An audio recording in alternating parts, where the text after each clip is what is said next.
Hey YouTube, Kevin here. So, vloggers and content creators in the Philippines, is everything about to change for us?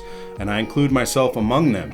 Let's get into this new kind of circular that's been put out from the National Privacy Commission of the Philippines, and let's see what we need to know about the privacy laws and how it affects vloggers. So I've never shared this video before. I'm gonna share it right now on the screen, and it's from a couple years ago. I was visiting some fruit sellers in Bacong, which is an area outside of Dumaguete, and I was filming the fruit stands and some of the fruits there because I wanted to make this video that was talking about Philippine fruits and the seasons that they're in and that sort of thing. Well, I never finished the project and I had this video footage, but I was looking back on it and realizing that if I had posted it in 2022, it would probably look like this. People depicted in the videos don't have their faces blurred. You can see almost everything, maybe bystanders in the background.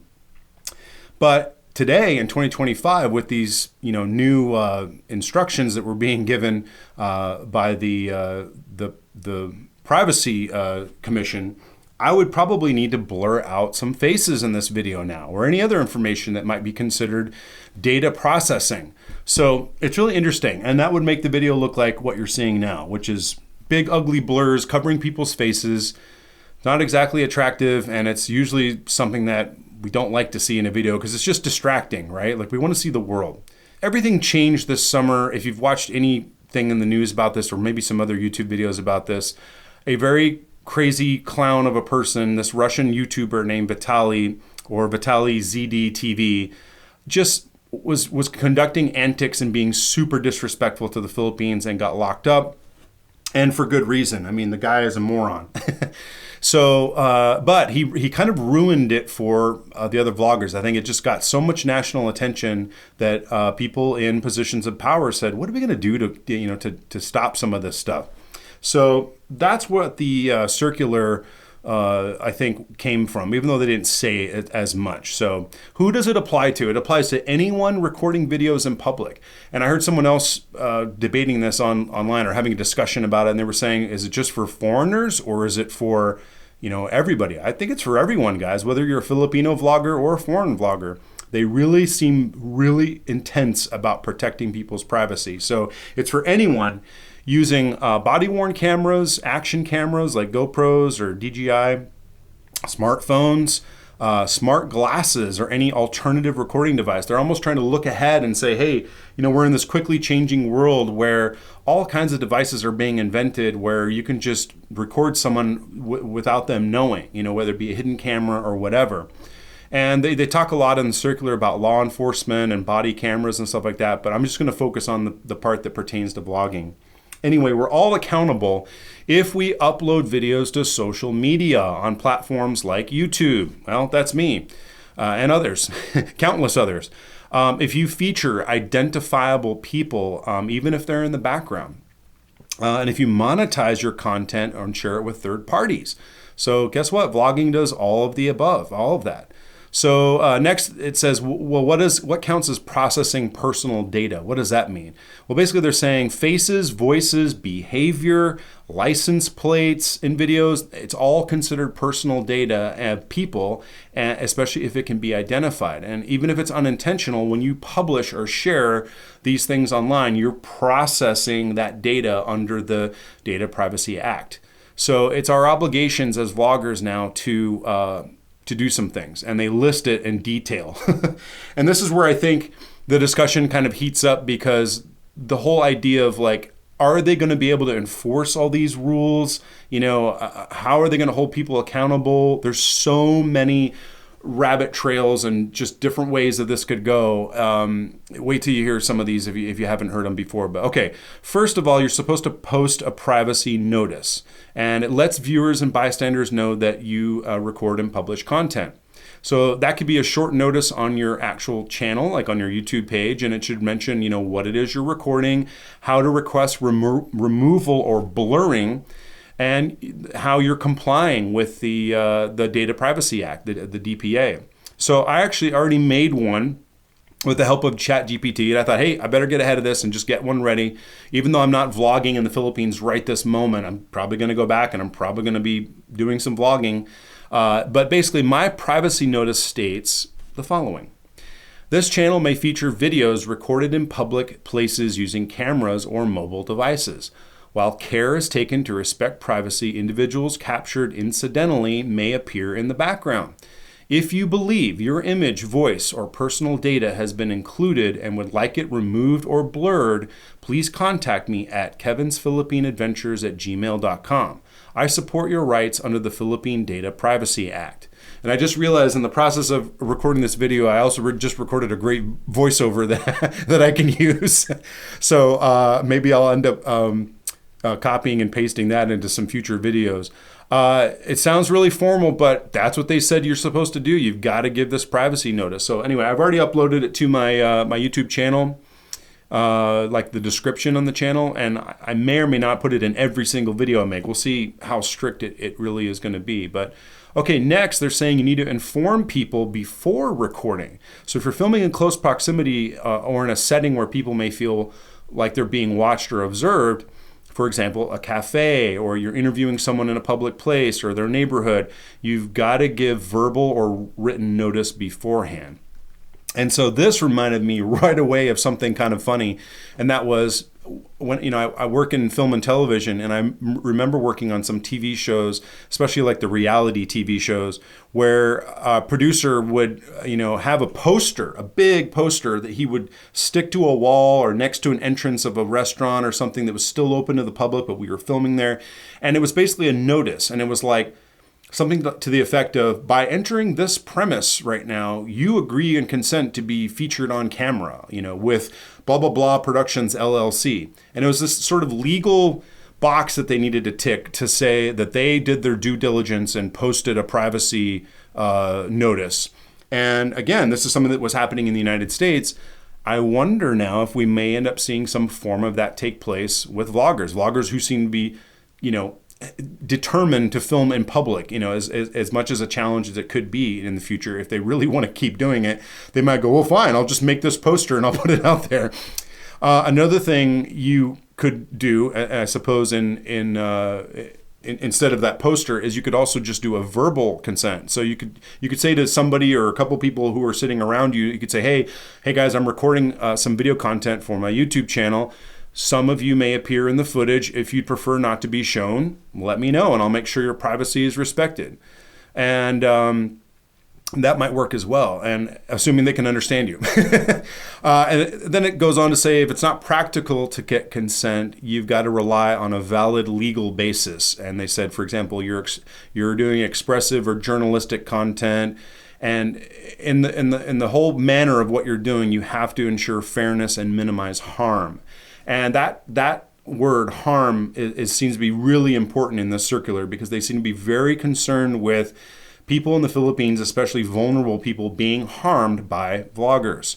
So they want us to respect people's privacy. We're supposed to avoid focusing on individuals without their consent, especially in sensitive situations.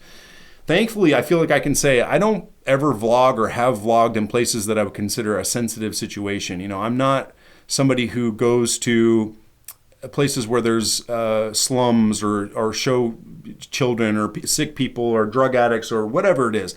I don't go to Angeles Street and zoom in on women walking on it's just, I've never wanted to do that. I never will. So hopefully that's going to be an easy thing for me to follow. But anyway, they want us to blur the faces of children and bystanders who are not central to the story you're trying to tell, and people in vulnerable conditions. And they list examples: hospitals, shelters, people who are distressed. So you guys get the idea. You see what they're aiming at here. They're trying to protect these people who essentially have been, in the past, up until now, kind of taken advantage of by certain people. Not everyone, not every vlogger was a bad vlogger, but a lot of them were. Okay, providing a way to opt out. and kind of discussed this earlier with the privacy notice, but they said if someone appears and requests removal or blurring, you must act within a reasonable amount of time. I think they said 30 days. And you've got to set up a contact method, with an email for how to handle those privacy requests. And I think you can tick that box when you have that in your YouTube channel, or maybe if you verbally tell them like, hey, maybe people will make cards, almost like business cards, and it'll say the privacy statement, and then it'll list the email and it'll go, hey, I'm filming here. Here's my privacy statement. Who knows what's going to evolve because of this new circular. Okay, here's an interesting thing. They talk about retention and deletion of footage. This is really a funny one for me, because they said you can only keep your raw footage for 30 days, unless it's part of an active project or there's a legal reason to keep it. You're supposed to delete the clips, including backups, when they're no longer needed. I have so many questions about that one. First of all, here's a hard drive. I use these 1 terabyte hard drives when I'm recording videos. How does the Philippine Privacy Commission know whether someone's footage has been deleted or not? They don't. It's very strange to just insist on that when you have no way of checking or enforcing it. What if you're a vlogger or you're a foreigner and you come from another country and you're visiting the Philippines for like 1 week and you film a week's worth of footage and then you go back to your home country? Are they going to be able to enforce that footage being deleted within 30 days? No.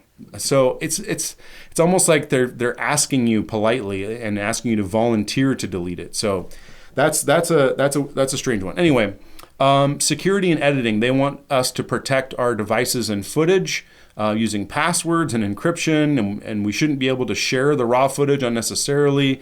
And we're supposed to edit responsibly and avoid exposing personal information, data processing. There are penalties. There are penalties and violations, and it says if you misuse personal data or fail to protect people's privacy, you can be fined up to 5 million pesos per offense. You're also subject to complaints, takedown orders, or other legal actions. And so that part there, I feel like gives it teeth, because somebody, I don't know who, is going to test this in the future. And maybe, just maybe, we're going to see a news headline where it's going to say some vlogger was fined 5 million pesos. I hope it doesn't come to that, because that just seems really, really extreme. But you never know, guys. This is a whole new world. Ever since this Vitali clown ruined it, we'll see, just how much the Philippines clamps down on this, and if they can enforce it.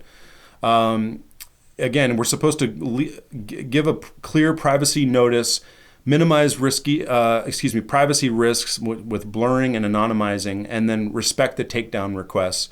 And we can no longer say, hey, this doesn't apply to me, I'm just a vlogger. No, you're someone who's recording, or I'm someone who's recording potentially someone's personal data and information, and we've got to respect that now. So, all right, that was kind of a long presentation, but I wanted to get to the part of the video now where I say, how is this going to affect someone like me, someone like you, or any other vloggers we know? How are things going to change, and are they going to change? I'd love for you guys to leave some comments below and let me know what you think is going to happen.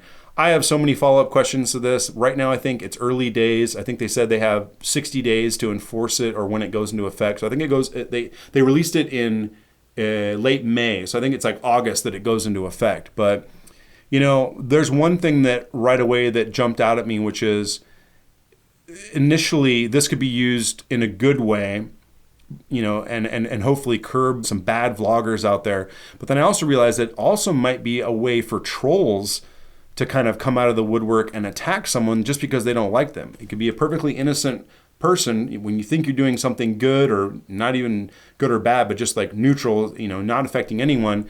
But somebody who just doesn't like you may try to come after you. And guess what? The reporting process seems to be pretty straightforward.